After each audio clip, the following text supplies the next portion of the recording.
자, 윤이 체포를 지시했다라고 하는 검찰 조서가 헌재에서 공개되고 채택이 됐습니다. 증거로.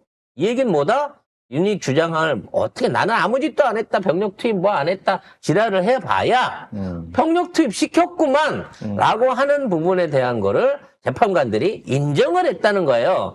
이래놓고 파면이 안 될 수가 없죠.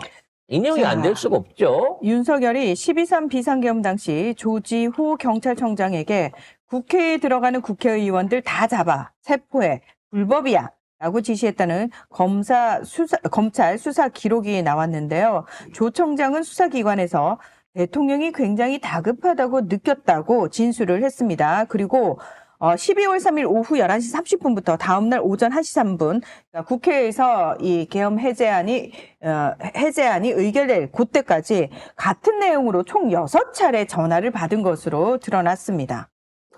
국회에 들어가는 국회의원들 다 잡아 체포해 불법이야 라고 이렇게 지시를 했다. 윤석열이.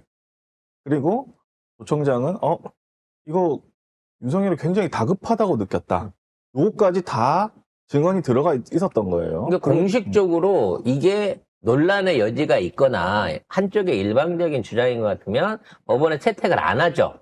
거기에 대한 가부 여부를 확인하겠죠. 근데 이걸 증거로 채택했다는 얘기는 뭐다? 그런 행위가 있었음을 재판장이 인정하고 있는 거예요. 똑같은 내용으로 총 6번 같이 전화를 받았다 했거든요. 계속 전화가 온 거야. 전화 한 번도 안 했다니까. 그래서 지금 군인들은 안 했다고 막 잡아떼고 있는 상황인 거고요.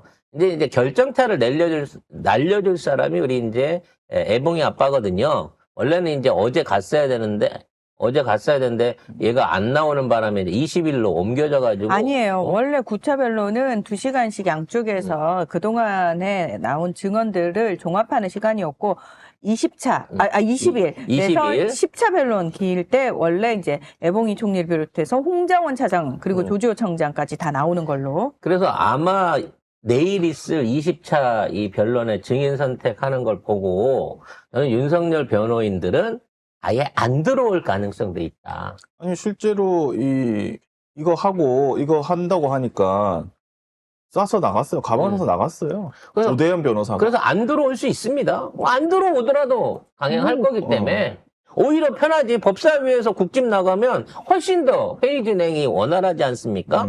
결국 빨리빨리 해야 돼. 결국 재판장에서 강짜 쓰고 나 나갈게 하다가 나 기분이 꿀꿀해. 오늘은 왠지 재판받고 싶지 않은 날이야. 이러고 그만둘 수 있는 이따위 사법체계를 우롱하는 행동들.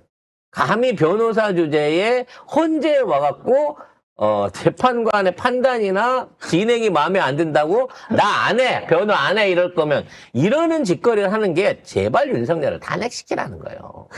그럼 걔들이 원하는 건 뭐냐? 윤석열은 탄핵돼도 괜찮아. 근데 지네들 주장처럼 재판관이 일방적으로 민주당 편만 들었어요. 우리를 정상적인 요구를 받아주지 않았어요라는 프레임을 만들기 위해서 오히려 더 엇나갈 거라고요. 게임의 룰을 지키지 않아. 축구장에 와서 야구 방망이를 휘두르고 있어요. 너무 좋아. 이렇게 비상식적인 행동을 하는 게 우리한테는 더 좋습니다. 보기는 불편하지만 이렇게 비상식적인 애들이다, 얘들이. 그러니까 재판의 결과는 당연히 우리 쪽에 유리하게 나오긴 하겠지만 얘네들은 재판이 불공정했다라고 재판 자체를 이 탄핵 심판 자체를 완전히 부정하려고 들 거라니까.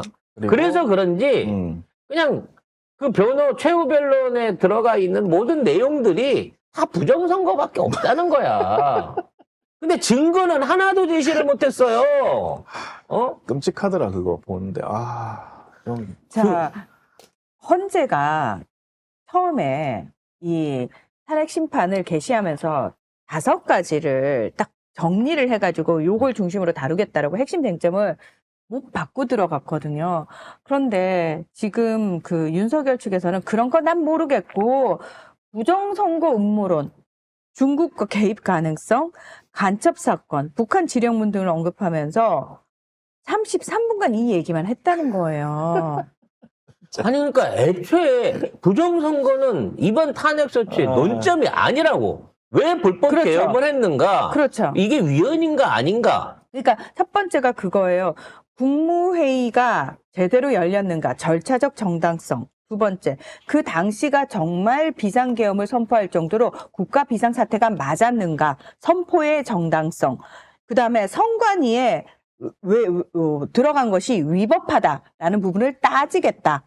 그러니까 지금 얘들이 얘기하는 간첩, 중국, 그 다음에 부정선거는 이 쟁점 안에 없다는 거예요. 그러니까 재판에 가서 이걸 재판하자고 그러는데 딴소리만 하고 있으니 하고 있어. 재판관 입장에서도 야 이런 것들이 어떻게 변호사가 될지 싶을 거 아니야. 심지어 그 안에는 옛날 헌법재판관도 있어요. 맨날 맞아. 조시던 분이요.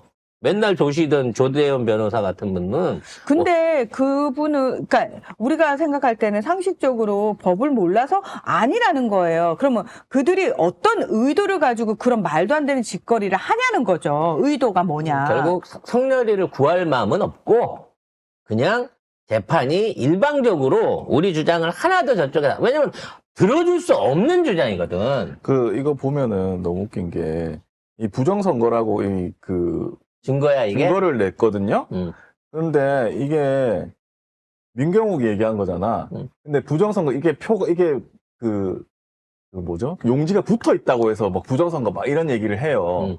근데 붙어 있던 거는 민경욱 찍은 거야. 야 진짜 생각 없는 놈이네. 이게 부정선거고 조작된 투표지면 너를 안 찍었어야지. 야, 니네들이 했구나. 그럼 니네들이 부정을 한 거네. 좀 대만한 거를 좀 가지고 와라, 좀. 갑자기 어저께 이재명 대표 말씀하셨던 대목이 생각이 나요. 그때 총선에서 이기셨는데 왜 그렇게 표정이 밝지 않았습니까? 라고 물어보니 총선 직전까지만 하더라도 사전투표 끝나고 나서 한 2일 정도 본투표 앞두고 있던 시점에서, 그 당시만 하더라도 지역구에서만 181석을, 이기고 있다라고 자체 조사를 갖고 있었다는 거야. 그러니까는 거기에 이제 비례대표만 한 20석 보태지면 한 201석에서 206석까지도 가능하다라고 내심 생각을 했는데 이게 한 20석 정도가 날라간 거죠. 이상해. 그래서 윤석열이는 부정선거라고 얘기를 하지만 대표 과정의 부정선거는 있을 수 없는 일이지만 뭔가가 또 있지는 않았을까? 왜냐면 여론조사랑 너무 틀린 데가 부산 지역이라든지. 출구조사도 많이 출구조사랑 틀렸을 안 맞은 경우가, 그런 경우가 처음 있는 거였으니까, 부산 지역에서 우후죽순으로 날아가 버린 9석이나, 우리가 이해할 수 없는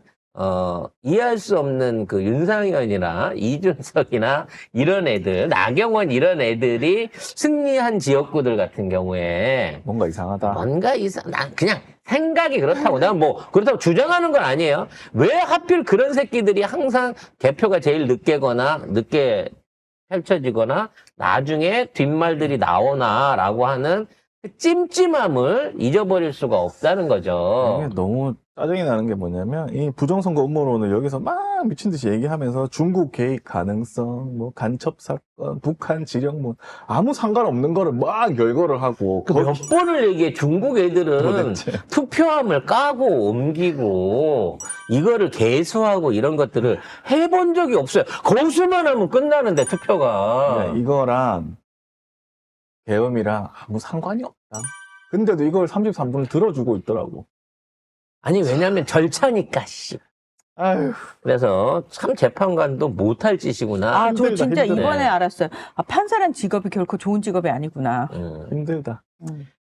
아무튼 그래서 빠르면 3월 중순이라고 얘기를 하고 있습니다. 근데 빠르면이 아니라 늦으면 3월 중순일 것 같아요. 그렇게 되는 그럼요. 것 같아요.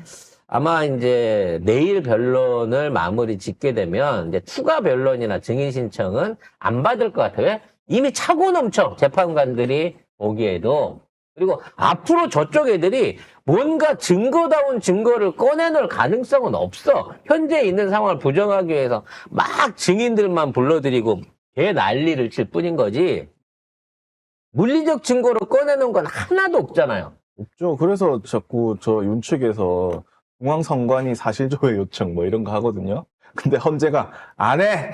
아니 사실과 중앙선관위를 네가 쳐들어간 게 문제지. 그치. 중앙선관위에서 개표 네. 투표 개표 과정에 대한 사실조회를 할 필요가 없다는 거야. 그런 거를 다 이제 차단을 딱딱 미리 헌재에서 차단을 했고 이제 10차 본론에서는 한덕수, 홍장원, 조지호 이렇게 증인신문을 진행합니다. 특히 조지호 같은 경우는 강제 구인으로 해갖고 그렇죠. 끌고 오는 거기 때문에 조지호는 계속 본인이 건강상의 문제로 출석할 수 없다라고 계속 무슨 암이라고 하지 버텼거든요. 않았어요? 네. 그래서 이 증언들 같은 경우에 윤석열에게 유리하게 증언할 사람들이 없습니다. 지금 있는 상황에서. 그렇기 때문에 맞습니다. 아마 윤석열은 이 재판, 그러니까 이 증인들이 나오는 순간 변호사들을 다 빼고 우리가 빠졌으니까 재판도 멈춰줘야 된다, 연기돼야 된다라는 강짜를 쓰려고 아마 작전을 필 걸로 예상이 되는데, 그러거나 말거나 니네가 안 온다 그러면 이제 변론 그만하자라는 차원에서 그것도 내일로 끝내고. 보면 변호사들이 없으면 안 된다고 했잖아요. 윤석열이 변호사 자격이 있기 때문에 그게 그냥 진행할 수 있대요. 법적으로도 그냥 가능하다. 윤석열이 있는 한 가능하다. 변호사 다 사퇴해도 가능하다. 이래. 심지어 자기가 직접 현재에 가서 내 변론을 하겠다라고 얘기를 했잖아요. 네. 그렇기 때문에 윤석열은 얼마든지 스스로의 구제권이 있기 때문에 뭐 안 오진 못할 거니까 참석하는 순간 유지가 될 거고, 다 갑니다. 이제 내일이면 더 이상 증인신문은 없고 한 일주일에서 2주일 정도 이제 그동안 사안을 갖고 협의를 하겠죠. 그리고 3월 첫째 주나 둘째 주에는 판결을 내리지 않을까. 이미 뭐 전원 합의 탄핵 인용이 될 수밖에 없다라는 얘기. 그리고 심지어 쟤들도 포기하고 있어요. 그렇죠. 네. 이 정도- 빨리 조기 대선이나 하자. 근데 누구 내보내지? 이 고민하고 있는 상황입니다.